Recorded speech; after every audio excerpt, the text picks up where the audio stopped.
Hello students, mains education online classes में आप सभी का बहुत बहुत स्वागत है। आज मैं आपको बताने वाला हूं क्लास 12th के वस्तुनिष्ठ प्रश्न जो आपकी बोर्ड एग्ज़ाम 2026 के लिए बहुत ही ज़्यादा महत्वपूर्ण होने वाले हैं। आइए स्टार्ट करते हैं। आप सभी स्टूडेंट्स को सारे नोट्स तैयार करने हैं और कंप्लीट सॉल्यूशन याद रखना है। चलिए, ये रहा आपका पहला क्वेश्चन। दिन जल्दी जल्दी ढलता है गीत बच्चन के किस काव्य संग्रह से लिया गया है। यहाँ चैप्टर फर्स्ट का ये क्वेश्चन आप लोगों के सामने आया हुआ है। यहाँ आपको याद रखना है, जो करेक्ट आंसर हो जाएगा वो होगा निशा निमंत्रण से लिया गया है। और बच्चन जी को हालावाद का जनक भी माना जाता है, तो हालावाद आप सभी बच्चों को याद रखना रहेगा। यहाँ पर option number 3 will be correct answer. Next आप देखेंगे, किस रस को रसराज कहा गया है। तो यहाँ पर श्रृंगार रस आप आंसर याद रखेंगे। श्रृंगार रस को रसों का राजा कहा गया है।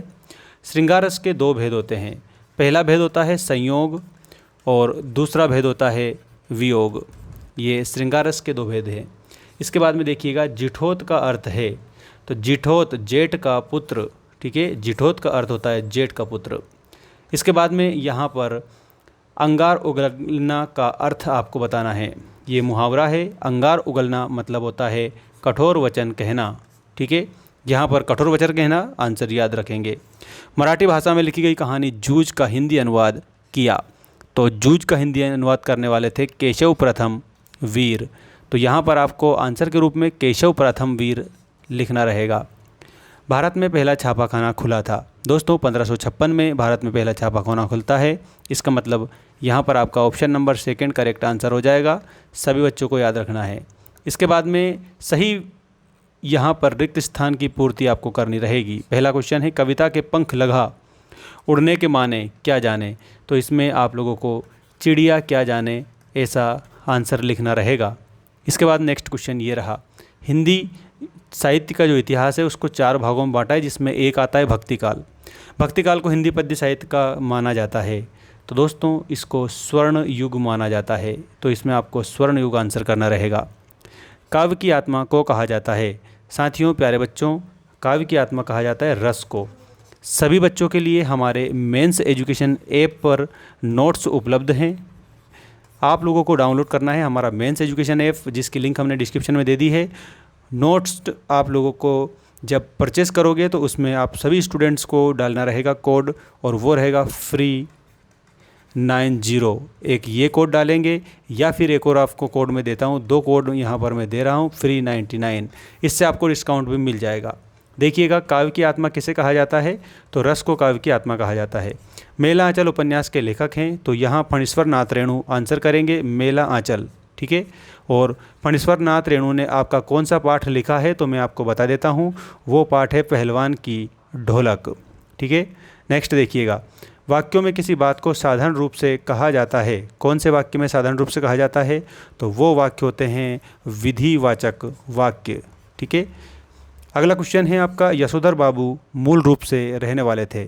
यशोधर बाबू मूल रूप से कुमाऊं के रहने वाले थे, तो आंसर में आप सभी बच्चों को कुमाऊं याद रखना रहेगा। Kumaon will be correct answer. संपादक के नाम पत्र स्तंभ को प्रतिबिंबित करता है। साथियों, ये जनमत स्तंभ को प्रतिबिंबित करता है, संपादक के नाम पत्र, ठीक है। यहाँ पर सभी बच्चों को करेक्ट याद रखना रहेगा। और अब यहाँ आपकी जोड़ी आ चुकी है। इस सही जोड़ी मिलाइए वाला जो क्वेश्चन आपके सामने आया हुआ है, इसको कंप्लीट आप याद रखें। देखिएगा, सारी सही जोड़ी मैं आपको बनाकर बता रहा हूँ। सबसे पहले दिया है बादल राग, ठीक है। साथियों, बादल राग के आगे आप सभी बच्चों को कंप्लीट बिल्कुल सही बात है, ठीक है।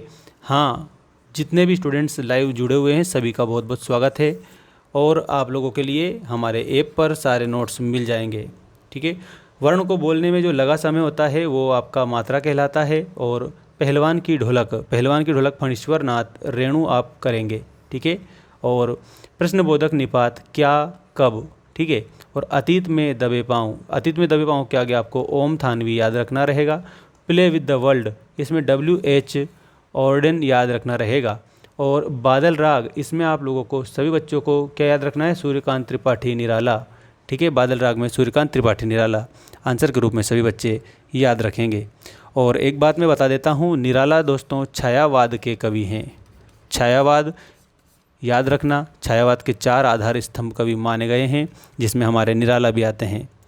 इसके बाद में हमारा जो अगला क्वेश्चन है, एक शब्द एक वाक्य में उत्तर दीजिए वाला, ये आपके स्क्रीन के सामने आ चुका है। देखिएगा यहाँ पर, विप्लव का वीर किसे कहा गया है? तो यहाँ विप्लव का वीर कहा गया है क्रांति के बादल को। तो इसमें आप लिखना क्रांति के बादल को। अगला है आपका, जहाँ उपमेय को उपमान से श्रेष्ठ बताया जाए वहाँ पर कौन सा अलंकार होता है? तो वहाँ होता है व्यतिरेक अलंकार। ठीक है, व्यतिरेक अलंकार आप आंसर कर देंगे। हिंदी गद्य का जनक किसे माना जाता है? तो साथियों सभी बच्चों को भारतेंदु हरिश्चंद्र आंसर के रूप में करना रहेगा। तो इसमें यहाँ पर मैं लिख देता हूँ आप लोगों के लिए, इसमें आएगा भारतेंदु हरिश्चंद्र, ये आप लोगों का करेक्ट आंसर है। इसके बाद में भारत का संविधान निर्माता किसे कहा जाता है? तो इसमें आप लोगों को BR अम्बेडकर बताना रहेगा। ठीक है, भीमराव अम्बेडकर। पुनरुक्त शब्द युग्म के 2 उदाहरण बताइए। पुनः उक्ति होती है, उसको पुनरुक्त कहा जाता है। 2 उदाहरण पूछा है, एक तो आप लिखेंगे धीरे धीरे धीरे, और एक आप लिखेंगे अपनी अपनी। ठीक है, अपनी अपनी, ये पुनरुक्त शब्द युग्म है। मोहनजोदड़ो नगर कितने हज़ार साल पुराना है? तो सभी स्टूडेंट को याद रखना है 5000 साल पुराना है। लगभग कितने हज़ार साल पुराना? तो 5000 साल पुराना है।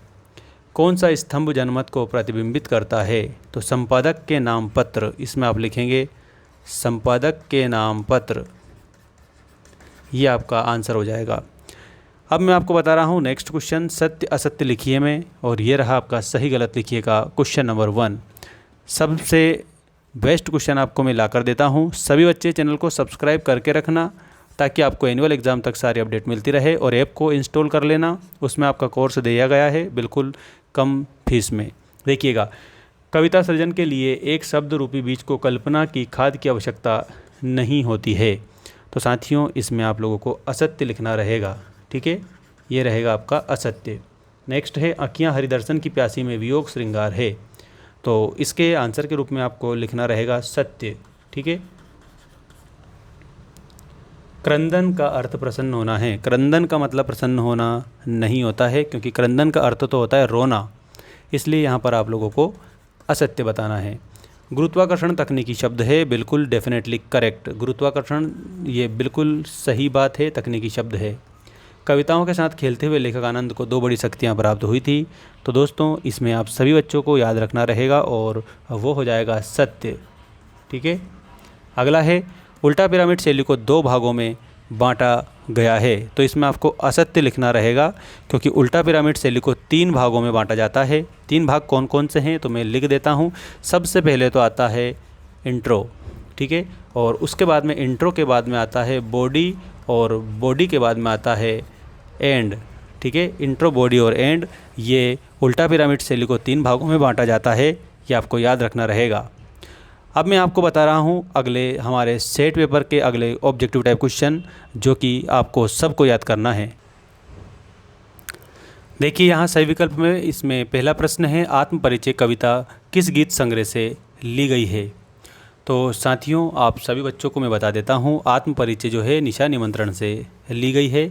सभी बच्चों को निशा निमंत्रण याद रखना रहेगा। करुण रस का स्थायी भाव है, तो करुण का स्थायी भाव होता है शोक। भक्तिन संस्मरणात्मक रेखा चित्र इनमें से किस संकलन में संकलित है? तो यहाँ आपको याद रखना है, और वो हो जाएगा स्मृति की रेखाएं। ठीक है, अगला क्वेश्चन नेक्स्ट ये रहा, सतिया का अर्थ है। तो सतिया का अर्थ होता है स्वास्तिक का चिन्ह। ठीक है, तो सब बच्चों को स्वास्तिक का चिन्ह याद रखना रहेगा, और बिल्कुल कंप्लीट सॉल्यूशन आपको सीखना भी है। यहाँ पर नेक्स्ट क्वेश्चन है, अतीत में दबे पाँव में मोहनजोदड़ो को देखकर लेखक ओम थानवी को याद आ गया था। तो इसमें आपको गांव याद आ गया था उनका, कुलधरा गांव, ये लिखना रहेगा आपको, गांव कुलधरा याद आ गया था। नेक्स्ट क्वेश्चन ये रहा, जनसंचार माध्यम है। जनसंचार का जो माध्यम है रेडियो, वो कौन सा माध्यम है? तो दोस्तों ये आप लोगों का श्रव्य माध्यम है, क्योंकि इसमें लिसनिंग होती है, इसमें हम क्या करते हैं, सुनते हैं। ठीक है, तो सुनना इसमें आता है। तो ये श्रव्य काव्य है, और जिसमें देखना और सुनना दोनों आता है उसको दृश्य श्रव्य कहते हैं। जिसमें सिर्फ और सिर्फ हम देखते हैं वो दृश्य होता है, ठीक है। और यहाँ पर विचारात्मक अभिव्यक्ति जो होती है उसको पद्य भी कहा जाता है, जो कि यहाँ पर दिया गया है। लेकिन जनसंचार का माध्यम रेडियो में आपको श्रव्य बताना है। नेक्स्ट देखिए, निम्नलिखित रिक्त स्थान में उचित शब्द को चयन कर लिखिए। बादल राग कविता अनामिका में कितने खंडों में प्रकाशित है? तो बादल राग जो कविता है अनामिका के 6 खंडों में प्रकाशित है। इसमें 6 आंसर के रूप में याद रखना। अगला प्रश्न है, नागार्जुन के कवि हैं। नागार्जुन प्रगतिवाद के कवि हैं। यहाँ पर आप सभी बच्चों को प्रगतिवाद याद रखना रहेगा। दोहा छंद है, तो दोहा किस प्रकार का है? अर्ध सममात्रिक छंद है, ठीक है। ये आप लोगों का करेक्ट आंसर होगा। इसके बाद में साथियों आपका अगला जो क्वेश्चन है, पहलवान की ढोलक पाठ की विधा है। पहलवान की ढोलक पाठ की कौन सी विधा है? तो ये कहानी विधा में लिखा गया पाठ है। इसमें आपको कहानी याद रखना रहेगा। जब मूल वाक्य के साथ एक या अधिक वाक्य और भी मिले होते हैं तब वे कौन सा वाक्य कहलाता है? साथियों वो संयुक्त वाक्य कहलाता है। तो यहाँ पर आप लोगों को संयुक्त लिखना है, ठीक है। संयुक्त विल बी करेक्ट आंसर। सौंदल के अगर मास्टर पढ़ाने आते थे तो ये मास्टर मराठी पढ़ाने आते थे, मराठी के शिक्षक थे। तो यहाँ पर आपको मराठी भाषा याद रखनी है। मराठी की लिपि देवनागरी है, हिंदी की भी देवनागरी है, संस्कृत की भी देवनागरी है, ठीक है। पंजाबी की गुरुमुखी है, अंग्रेजी की रोमन है, और यहाँ पर जो उर्दू की फारसी है देखने को मिलती है। चलिए आगे बढ़ते हैं। स्तंभ लेखन लेखन का रूप है, किस प्रकार के लेखन का रूप है? तो यहाँ पर विचार परक आंसर के रूप में याद रखेंगे। विचार परक खाली स्थान में आप लिख देंगे, ठीक है, ये करेक्ट हो जाएगा। अगला देखिएगा, सही जोड़ी बनाकर लिखिए में। हरिवंश राय बच्चन, हरिवंश राय बच्चन के आगे आप सभी बच्चों को याद रखना है, हालावाद के जनक माने जाते हैं। हालावाद से मिलान कर देंगे। उपमेय की उपमान से श्रेष्ठता, यहाँ पर व्यतिरेक अलंकार होता है, यह आपका बताना है। तुषारपात ओले बरसना, तुषारपात का मतलब होता है ओले बरसना। शिरीष के फूल, देखो बच्चों शिरीष के फूल के आगे हजारी प्रसाद द्विवेदी आपको याद रखना होगा। सभी बच्चों को हजारी प्रसाद द्विवेदी करेक्ट आंसर करना है। समहाउ इम्प्रॉपर, समहाउ इम्प्रॉपर में आप लोगों को यशोधर बाबू याद रखना है, और ये आपकी सहायक वाचन से लिया गया क्वेश्चन है। रेडियो नाटक की अवधि, रेडियो नाटक की अवधि कितनी होती है? तो आप लोगों को बताना है बिल्कुल करेक्ट आंसर के रूप में। और देख सकते हो आप 30 मिनट से लेकर के 60 मिनट तक उसकी अवधि होती है, ठीक है। ये रेडियो नाटक देखा जाता है तो वो दृश्य कहलाता है, लेकिन यहाँ पर रेडियो के माध्यम से हम सुनते हैं तो ये श्रव्य के श्रेणी में आ जाता है, ठीक है। अब यहाँ आपको मैं बता रहा हूँ आपका अगला क्वेश्चन देखिएगा। नेक्स्ट क्वेश्चन ये रहा, निम्नलिखित शब्दों के उत्तर एक वाक्य में लिखिए। पहला क्वेश्चन है साथियों आपका, कवि उमाशंकर जोशी ने अपने खेत में कौन सा बीज बोया था? तो दोस्तों उन्होंने कविता रूपी बीज बोया था। तो इसमें आप लोगों को लिखना है कविता रूपी बीज, ये आपका सही उत्तर होगा। जान श्याम घनश्याम को नाच उठे वन मोर पंक्ति में कौन सा अलंकार है? दोस्तों इसमें भ्रांतिमान अलंकार है, इसमें भ्रांति हो रही है तो आपको भ्रांतिमान याद रखना रहेगा, ठीक है। भ्रांतिमान अलंकार लिख कर आएंगे पूरा कंप्लीट। आधुनिक युग की मीरा किसे कहा जाता है? दोस्तों आधुनिक युग की मीरा कहा जाता है, और वो है छायावाद की कवियत्री महादेवी वर्मा को, ठीक है। इसमें महादेवी वर्मा सही आंसर होगा। मेला आंचल के लेखक का नाम है फणीश्वर नाथ रेणु, ठीक है। फणीश्वर नाथ रेणु आपका सही उत्तर इसमें हो जाएगा। काठ की हांडी बार बार नहीं चढ़ती, इसका अर्थ लिखिए। छल कपट बार बार नहीं चलता, छल कपट नहीं चलता, ठीक है, ज़्यादा समय तक नहीं चलता है छल कपट। आनंद यादव का मन किस बात के लिए तड़पता था? This is very most important question, आपको याद रखना है पाठशाला जाने के लिए, पाठशाला जाने के लिए आनंद यादव का मन तड़पता था। अगला प्रश्न है आप लोगों का, प्रदेश के किन्हीं 2 लोकप्रिय समाचार पत्रों का नाम लिखिए। तो एक तो आप लिख देंगे दैनिक भास्कर, ठीक है। दैनिक भास्कर के अलावा आप लिख देंगे राज एक्सप्रेस, ठीक है। राज एक्सप्रेस आपका आंसर इसमें हो जाएगा। नई दुनिया हो सकता है, ठीक है, 2 लिखना है आप लोगों को, तो नव भारत भी लिख सकते हैं। अब यहाँ पर सही गलत वाले जो क्वेश्चन हैं वो आ चुके हैं। आसमान में उड़ते बगलों की पंक्ति कवि की आंखें चुराए ली जा रही थी। तो दोस्तों इसमें आपको सत्य के रूप में आंसर करना रहेगा। अगला है, जिस काव्य में पूर्वापर संबंध ना हो उसे महाकाव्य कहते हैं। दोस्तों इसमें असत्य आ जाएगा, ठीक है, ये आपका असत्य हो जाएगा। इंद्र सेना सबसे पहले गंगा मैया की जय बोलती है, बिल्कुल डेफिनेटली करेक्ट है ये। गागर में सागर भरना का अर्थ है कम शब्दों में अपनी बात रखना, बिल्कुल सही बात है, थोड़े शब्दों में अधिक कह देना। सिंधु घाटी सभ्यता में संतरे और अमरूद उगाए जाते थे। दोस्तों यहाँ पर आप सभी बच्चों को असत्य बताना रहेगा, दिस इज़ रॉन्ग, ठीक है, ये आपका असत्य है।